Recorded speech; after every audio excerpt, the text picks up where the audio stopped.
Miqueas capítulos 1 al 3.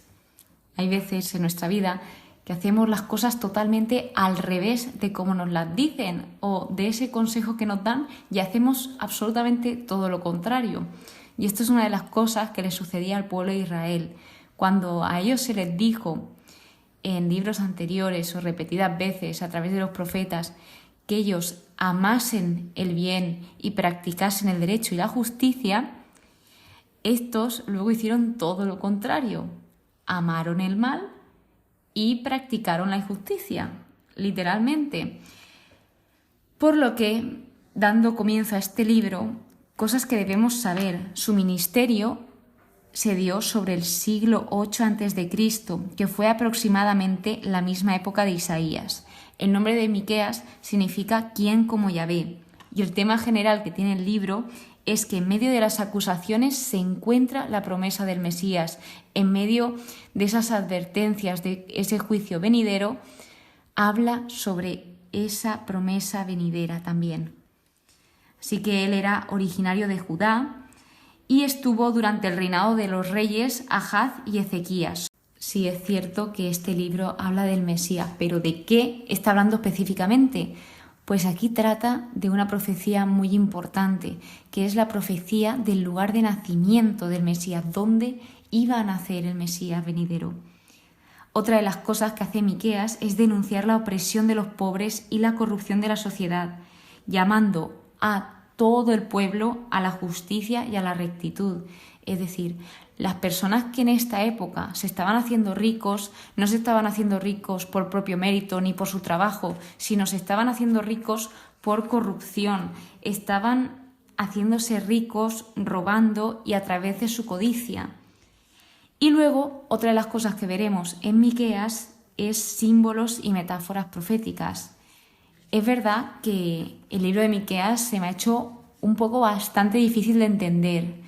Y luego que no hay mucha información, o por lo menos no he encontrado mucha información específica de quién era Miqueas, pero lo importante es el mensaje.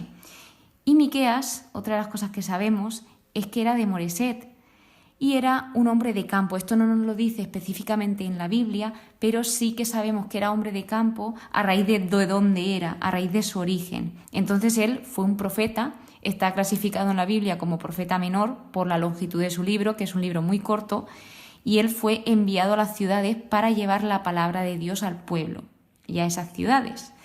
Entonces, en el capítulo 1 empieza introduciendo en qué tiempos se narró este libro, en tiempos del rey Jotán, Ahaz y Ezequías, y empieza a hablar de esas visiones que él tiene sobre Samaria y Jerusalén. Sobre todo habla de ese juicio venidero, que este juicio que él proclama sobre Samaria se cumple en el año 722 a.C., donde Samaria es destruida y es invadida por los asirios. Entonces vemos cómo la palabra de Dios se cumple, cómo Dios es fiel a su palabra. Luego va anunciando ese juicio a Samaria. Y no simplemente anuncia el juicio, sino que explica las razones de por qué ese juicio va a venir. Ese juicio viene por el delito de Jacob y por los pecados de la casa de Israel.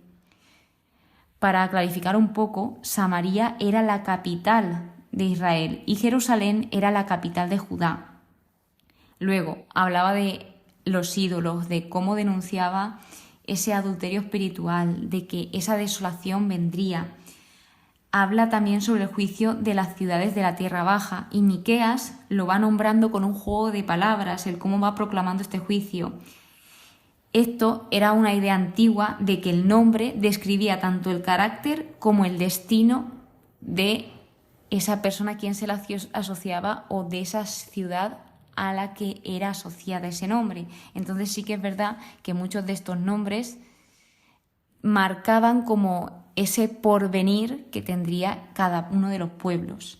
Habla en específico de 12 ciudades y sigue siendo una advertencia para Jerusalén. Que las advertencias, recordemos que están para avisar, porque si no Dios establecería el juicio y ya está, sino que Dios quería que el pueblo supiese por qué venía ese juicio y darles esa oportunidad de que rectificaran, de que se volviesen a Él y que se arrepintiesen por sus malas obras, porque de verdad que la cosa estaba muy pero que muy mal.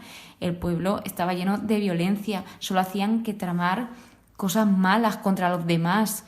Les daba igual todos los demás, solo se preocupaban de ellos mismos y de más, y de querer más y más y más, avaricia, que esto es lo que nos va contando el capítulo 2. El capítulo 2 habla sobre los acaparadores, habla de que ellos estaban planeando, tramando malos planes, acaparadores en general, habla de las personas que pensaban en solo hacer el mal, acaparan el poder, codician, roban, usurpan, atropellan al individuo y heredad. Entonces Yahvé planeaba ese juicio contra esas personas, porque Dios es justo y Dios lo que siempre prioriza es el buen trato hacia el prójimo. Él quiere que tratemos bien a las demás personas, porque son personas y hay que quererlas y respetarlas. Si cuesta quererlas, por lo menos ese mínimo respeto que se le debe tener a alguien. Por lo que Él proclama este juicio por esas maldades que está cometiendo el pueblo. Luego también denuncia a los falsos profetas, que el consuelo que ellos daban era vacío. Esas palabras que ellos decían estaban vacías, porque realmente les estaban dando unas falsas esperanzas que nunca llegarían y que sí, tal vez era lo que querían oír, de que la paz iba a venir, de que iba a estar todo bien, de que no se tenían que preocupar, que esos anuncios de juicio no eran ciertos, que Dios estaba con ellos y nada, no preocuparse. Pero esto es malo, siempre mentir es malo. ¿Y qué pasa? Que luego, al creer a estos falsos profetas, se llevaron esa gran sorpresa. Y en lugar de venir esa paz que ellos proclamaban, les vino destrucción. De hecho, se les dice: sois vosotros los que levantáis como enemigos contra mi pueblo, arrancáis a los confiados, expulsáis de sus hogares confortables, etc. Es decir, ¿a qué nivel estaba llegando el pueblo y sobre todo las personas que llegaban a tener poder? Estaban oprimiendo a los demás. Y en el capítulo 3 ya empieza a dirigirse contra los jefes que estaban oprimiendo al pueblo. Tanto habla de los jefes como de los dirigentes. Y se les hace esta pregunta tan importante: ¿no os corresponde conocer el derecho? Ellos se les había dado un cargo que tenía una gran responsabilidad y que esto tenía un gran privilegio. Entonces, ellos más que nadie debían conocer el derecho para poder llevar a cabo todas sus funciones y también poder llevar a ese pueblo de una manera correcta. Y se les dice: pero vosotros odiáis el bien y amáis el mal. Los que han comido, refiriéndose a ellos, que se les habían otorgado esos privilegios, han arrancado, han roto, han despedazado.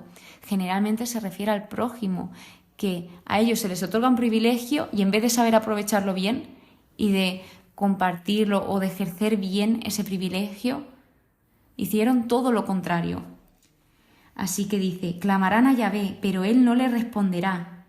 Entonces les esconderá su rostro por los crímenes que cometieron. Siempre dice qué va a suceder y ese por qué. Y vuelvo a remarcar, se les advierte, se les dice por algo, aparte de también para que sean conscientes de lo que estaba sucediendo, para que tuviesen esa oportunidad de que ojalá cambiasen. Contra los profetas corruptos, de nuevo vuelve a tratar los profetas, extravían a mi pueblo, habla de ese juicio que vendría y que quedarían en ridículo, en vergüenza, de que Dios no les respondería. Entonces, esto lo contrasta con esas palabras del profeta, que el profeta dice: yo, en cambio, estoy lleno de fuerza de espíritu de Yahvé, de justicia y de valor, para denunciar a Jacob su delito y a Israel su pecado. Esto no era nada fácil, pero como él bien dice, estaba lleno de fuerza del espíritu de Yahvé. Él tenía esa gran confianza en Dios y era consciente de que Dios estaba con él. Sabía que él solo no podía, pero con la ayuda de Dios sí que iba a poder llevar a cabo toda esta función. Entonces, su función en ese momento era transmitir esa palabra del Señor, denunciar todas las malas acciones que se estaban cometiendo y exponer ese pecado del pueblo de Dios, que esto en el Nuevo Testamento será diferente, pero en ese momento este mismo profeta tenía esa función. A los dirigentes, de nuevo, anuncio de la ruina de Sión. Vuelve a dirigirse a ellos diciendo que aborrecen la justicia y tuercen todo el derecho. Habla de sangre, crímenes, que los jefes juzgaban con soborno, que los sacerdotes enseñaban a sueldo y que los profetas vaticinan por dinero, mienten. Entonces, esto tuvo unas consecuencias y por eso también les vino el juicio. Remarcan mucho el juicio, pero también eso nos muestra esa justicia de Dios, de que Dios, tarde o temprano, en el momento ideal, Él hace justicia. Así que, haciendo una recapitulación, vemos cómo profetas como Oseas y Amós fueron ignorados. Jeremías fue encerrado en la cárcel por decir la verdad y por defenderla. Luego Miqueas sí que es verdad que finalmente fue escuchado, pero él también se enfrentó al rechazo durante muchos años. No recuerdo muy bien el número de años, pero durante a lo mejor 15 o 20 años él se encontró rechazado, pero no se rindió. O si pensó en rendirse, Dios siempre estuvo ahí y le dio fuerzas. De hecho, aquí remarca un capítulo de Jeremías, porque dice que en Jeremías, capítulo 26, se describe cómo incluso 100 años después se recordaba ese impacto que dejó Miqueas. Dice así: Miqueas de Moreset, esto en Jeremías, capítulo 26, profetizaba en tiempos de Ezequías, rey de Judá, y dijo a todo el pueblo de Judá: así dice Yahvé Sebaot, Sión será un campo que se ara, Jerusalén se hará un montón de ruinas, y el monte de la casa un otero salvaje. ¿Por ventura le mataron Ezequías, rey de Judá, y todo Judá? ¿No temió a Yahvé y suplicó a la faz de Yahvé, y se arrepintió Yahvé del daño con que les había amenazado? Mientras que nosotros estábamos haciéndonos mucho daño a nosotros mismos. Esto tal vez, leído fuera de contexto, queda un poco confuso, pero tienes todos los capítulos de Jeremías subidos al podcast, así que cuando quieras puedes escucharlo con toda la libertad del mundo. Y pues eso, podemos ver cómo al final el Señor siempre nos avisa, que ojalá también tengamos ese autoconocimiento, o si no lo tenemos, pedírselo, que no nos dé vergüenza pedir al Señor: Señor, dame autoconocimiento para saber qué hago mal, qué hago bien, si voy por el camino correcto, si no, y que ojalá sepamos siempre hacer las cosas bien y no todo al revés de lo que nos dicen o de lo que nos aconsejan, como estaba sucediendo aquí con el pueblo de Israel. Muchísimas gracias por estar aquí, muchísimas gracias por escuchar el episodio. Espero que pases muy buen día y que Dios te bendiga.